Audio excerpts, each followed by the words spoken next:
नमस्कार, भोपाल तक में स्वागत है। मैं हूं सुधा तिवारी।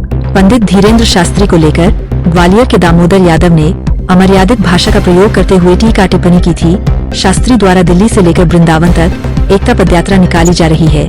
पदयात्रा पर भी टिप्पणी की गई थी, जिसको लेकर पूरे देश में शास्त्री जी के समर्थकों में आक्रोश व्याप्त है। इसी परिप्रेक्ष्य में आज कटनी जिले में बागेश्वर आश्रम, ब्राह्मण समाज एवं अन्य समाज के लोगों ने रैली निकालकर विरोध प्रदर्शन करते हुए कलेक्ट्रेट पहुंचे। अमर्यादित टिप्पणी करने वाले शख्स दामोदर यादव का पुतला दहन किया और महामहिम राष्ट्रपति के नाम ज्ञापन पत्र सौंपा।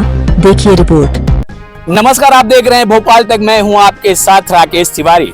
सनातन धर्म की बात हो और पंडित धीरेन्द्र शास्त्री की बात ना हो तो पूरे भारतवर्ष में सनातन धर्म की जो बातें हैं वो अधूरी हो जाती हैं। पंडित धीरेन्द्र शास्त्री भारतवर्ष में सनातन धर्म के वो प्रतिबिंब बन चुके हैं जिन्हें आईना दिखाने के पहले ही वो रोशनी अपने आप रिफ्लेक्ट होकर के कहीं न कहीं सनातन धर्म पे प्रश्न उठाने वाले व्यक्ति को भस्म करती नजर आती है।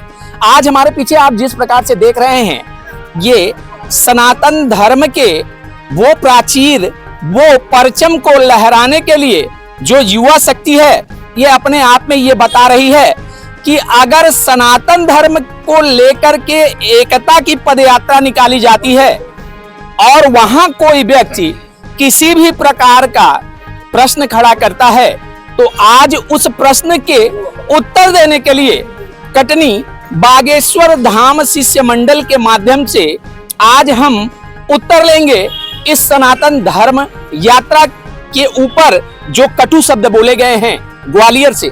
नमस्कार भाई साहब। नमस्कार भैया, जय श्री राम। जिस प्रकार से बात देखा जाए, अभी आप लोग सनातन धर्म का नारा बुलंद कर रहे थे, क्या ऐसी बात आ गई है कि जो आज आप कटनी कलेक्टर पहुंचे हैं? सबसे बड़ी चीज़ तो ये है कि पहले मैं सभी को सीताराम करूंगा और आपके इस मंच को बहुत बहुत धन्यवाद करूंगा, क्योंकि आप लोग समय पे पहुंच जाते हैं और सच का सामना दिखा देते हैं। दूसरी चीज़ मैं बताना चाहूँगा कि जैसे हमारे परम पूज्य गुरुदेव भगवान धीरेन्द्र शास्त्री जी के द्वारा निरंतर सनातन एकता का झंडा लहराया जा रहा है और हिंदू एकता यात्रा निकाली जा रही है। अच्छा, इस यात्रा में जो भी दिल्ली से लेकर मथुरा तक यात्रा निकल रही है, उस यात्रा में कुछ ऐसे भेड़िया लोग हैं जिन्होंने सनातन पे घोला हुआ है जहर, जिन्होंने सनातन एकता को लेकर के, इस यात्रा को लेकर रोकने के कार्य करने, बाध्यता बनने के फर्स्ट भूमि में अपना सहयोग प्रदान कर रहे हैं। मैं उनको बताना चाहता हूं कि आपकी पहली चीज तो यह है कि क्षमता नहीं कि सनातन यात्रा आप रोक लो। दूसरी चीज क्या है कि आज सनातन धर्म की इस यात्रा में हमारे परम पूज्य गुरुदेव भगवान हमेशा कहते हैं कि जात पात की करो विदाई, हम सब हिंदू भाई भाई। आज यहाँ पर आप देख पा रहे हैं कि यहाँ ऐसी कोई समाज नहीं है जो यहाँ एकत्रित ना हो, चाहे वो यादव हो, चाहे वो यहाँ सैन समाज हो, चाहे वहाँ ब्राह्मण हो, ठाकुर हो, क्षत्रिय हो, पंजाबी हो, सिंधी हो, मतलब ऐसी कोई समाज नहीं हो जहाँ पर एकत्रित नहीं हुई है। सबके भावनाओं में, सबके आत्मा में आहत जो हो रहा है वो ऐसे गद्दारों के लिए हो रहा है, क्योंकि जो हिंदू हो करके अपने आप को हिंदू बता रहे हैं। आहत की बात आप कर रहे हैं राकेश जी, ये आहत कौन किया है? ये ऐसे दो कौड़ी के एक दामोदर यादव नामक व्यक्ति, जिसको कल तक कोई नहीं जानता था, अपनी टीआरपी बढ़ाने के लिए कहते हैं कि किसी बड़े ऊंचे जो ऊपर स्तर में हो, साधु संतों का अपमान कर दो तो कल से आपकी रोटी पकना चालू हो जाएगी, कल से आपकी रोटी सेकना चालू हो जाएगी। तो ये गंदी राजनीति करने वाले दो कौड़ी के कीड़े जो होते हैं, गंदे कीड़े, उनके खिलाफ आज यहाँ पर ज्ञापन दिया जाएगा, पुतला दहन किया जाएगा और ऐसे हिजड़ों को बता दिया जा रहा है ये चैन लगाइए, देखिए ये चैन है, इस चैन में बांध कर और घुमाने का कार्य किया जाएगा। जो भी देशद्रोही होगा, जो भी सनातन द्रोही होगा, देखिए जो देश का गद्दार होगा या सनातन का गद्दार होगा, उसको मैं बताना चाहता हूँ कि देखो भैया, ये चैन आपके लिए स्पेशल लाई गई है। आप गद्दार की बात कर रहे हैं, अगर हम दामोदर यादव की बात करते हैं, यादव समुदाय भी सनातन धर्म में ही आता है, हिंदू समुदाय में ही आता है। लेकिन गद्दार की अगर बात आप कर रहे हैं तो आहत जो होता है, कहीं ना कहीं आपके हृदय में कहीं मर्म स्पर्शी ऐसी बातें हैं, तो वो कौन से शब्द थे? कुछ शब्द याद हैं क्या? बहुत कुछ याद है। पहली चीज बता दूं कि जैसे आपने यादव का प्रश्न किया, तो यादव सच्चे सनातनी अभी कंधे से कंधा मिला के खड़े हैं आपके बगल में, ठीक है ना। यादव यदवंश जो होता है वो सनातन को लेकर चलता है, सत्य को लेकर चलता है। मैं किसी जात या धर्म की बात नहीं कर रहा हूं, मैं जात धर्म को अपने आप को बताने वाले कुछ ऐसे हर समाज में होते हैं कीड़े, हर समाज में होते हैं जो डीमक का काम करते हैं, जो समाज को ही नहीं पूरे देश को, आज हमारा जो देश पीछे हो गया ना, जो आज इतने साल पीछे हो रहा है, वो ऐसे कुछ चंद गद्दारों के चक्कर में पीछे हो रहा है। वीडियो आपने देखा है, दामोदर यादव ने जो बोला है वो वीडियो देखा है। बिल्कुल देखा। उन्होंने स्पष्ट शब्दों में बोला है कि कृष्ण का जन्म देखा जाए तो यदुवंशी में हुआ, श्री राम का जन्म देखिए तो किसमें हुआ, ब्राह्मणों का तो कहीं योगदान ही नहीं है। इस पे क्या बोलेंगे? मैं बताना चाहूंगा, उस चूतियों को पहले ग्रंथ को पढ़ना चाहिए, उस चूतियों को पहले मालूम होना चाहिए शब्दों पे संवैधानिक भाषा का उपयोग उसके पास भी नहीं थे। क्षमा चाहूंगा, शब्द उसके भी अच्छे नहीं थे। जो गुरु जी को अपमान करेगा मैं उसका इसी प्रकार अपमान करूंगा। और बताना चाहूंगा, भगवान की बात कर रहा है, भगवान परशुराम जी कौन है? भगवान विष्णु के छठे अवतार है, ब्राह्मण कुल में जन्म लिए ना, उसको इतना चूतियों को पता नहीं है, इसलिए चूतिया बोल रहा हूं मैं। आज उसको यह नहीं पता है कि भगवान विष्णु जी के छठे अवतार परशुराम जी भी हैं, तो कुल में जन्म लिए ना। और वो भगवान राम जी का सम्मान आज ब्राह्मण ही तो कर रहे हैं। हमारे आज भगवान राम जी हैं, हम लोग सीताराम सीताराम जय श्री राम क्यों नारे लगा रहे हैं? क्या हम लोग जाति विरोधी? भगवानों में जाति विरोधी होती है क्या? कटनी से किस प्रकार का हुंकार पूरे प्रदेश, पूरे भारतवर्ष में जाना चाहिए?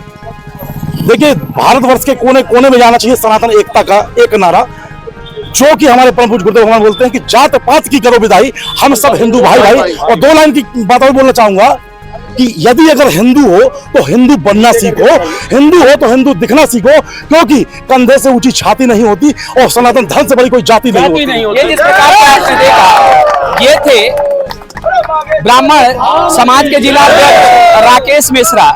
बात जो सबसे मुद्दे की है वो सनातन धर्म को लेकर के है। उनका साफ ये कहना है कि जो सनातनी होगा वो सनातन धर्म को लेकर के किसी भी प्रकार का टीका टिप्पणी नहीं करेगा। आज अगर देखा जाए तो जिस प्रकार से यहाँ यादव भी हैं, SC ST समाज के लोग भी हैं, देखा जाए जैन समाज के लोग भी हैं, सिंधी भाई भी लोग यहाँ हैं। हम उनसे बात करेंगे जो एकता का परचम है, क्या बोलेंगे आज इस एकता को लेकर के? एकता के लिए सिर्फ हम ये कहेंगे कि हमारे बागेश्वर धाम सरकार का सिर्फ एक ही कहना है कि जात पात की करो विदाई, हम सब हिंदू भाई भाई। और हम सब यहाँ हिंदू एकत्रित हुए हैं, इसमें कोई ब्राह्मण नहीं है, कोई बनिया नहीं है, ठाकुर नहीं है, क्षत्रिय नहीं है, वैश्य नहीं है, मुसलमान नहीं है, यहाँ सभी आए हैं और सभी सनातनी हैं। और सनातनी कभी भी अपने गुरु गोविंदों का, जिनको हम आराध्य मानते हैं, उनका अपमान बर्दाश्त नहीं करेगा। उसके लिए हम पल पल आंदोलन करेंगे, हर पल आंदोलन करेंगे, और जो हमें सही लगेगा हम समाज सहित इकट्ठे होकर के उनके ऊपर विरोध करेंगे, विरोध का प्रदर्शन करेंगे। हम बात करेंगे जिस प्रकार से, क्या बोलना चाह रहे हैं? जय श्री राम।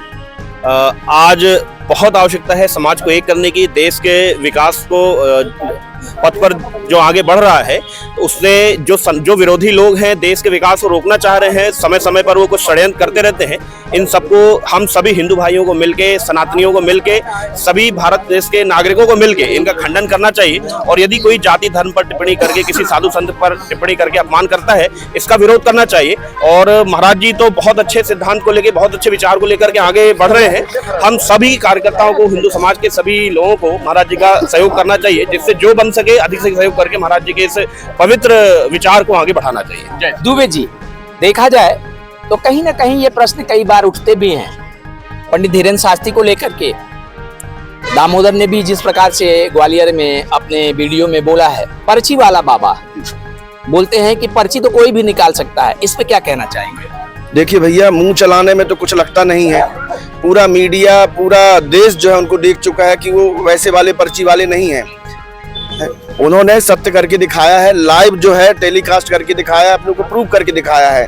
तो इन दो कोड़ियों के लिए बार बार प्रूव तो करेंगे नहीं। और फिर ऐसे महाराज जी जो गरीब कन्याओं का विवाह कर रहे हैं, सबसे ज्यादा निम्न वर्ग की कन्याओं का विवाह कर रहे हैं, कैंसर अस्पताल बनवा रहे हैं, दिन भर अन्नपूर्णा चल रही है, तो इन चूतियों के कारण जो है ना, उनका भी ऐसी नौबत आ जाए कि बंद ना हो जाए। लेकिन बंद नहीं होगी। महाराज जी हमेशा धर्म के ध्वजा लहराए हैं और कहीं ना कहीं एक हिंदू राष्ट्र बनाने के लिए, सनातनियों को जोड़ने के लिए ये पहल कर रहे हैं, और वह पूर्ण होगी। और हमारी कटनी मंडल से लगभग 100 लोग जो है उनकी यात्रा में सम्मिलित भी हो रहे हैं। चूंकि उन्होंने विरोध किया था, तो हम चाहते हैं और हम चाह रहे थे कि यहाँ पर पूर्ण उनका पुरजोर जो है समर्थन करें महाराज। ये थे पंडित धीरेन्द्र शास्त्री के समर्थक। इनका स्पष्ट एक कहना है, भारतवर्ष हिंदू राष्ट्र बन के रहेगा। ये हमारे गुरु ने प्राण प्रतिष्ठा लिया है। अगर बात हम करते हैं पंडित धीरेन्द्र शास्त्री का, तो उनका सिर्फ एक ही कहना है कि सनातन का परचम भारतवर्ष में लहराना चाहिए। खैर, सनातन का ये परचम तो हिंद के इस धरा पे सदैव लहराता आ रहा है। टीका टिप्पणी करने वाले लोगों को जिस प्रकार से यहाँ इनके शिष्यों द्वारा जिस प्रकार से टीका टिप्पणी पे प्रहार किया गया, ये कहीं ना कहीं सनातन धर्म के उस प्राचीर के स्वावलंबन को हिंद के धरा पे निश्चित रूप से फहराने का काम करेगा। देखते रहिए भोपाल तक। मैं राकेश तिवारी। जय हिंद, जय भारत।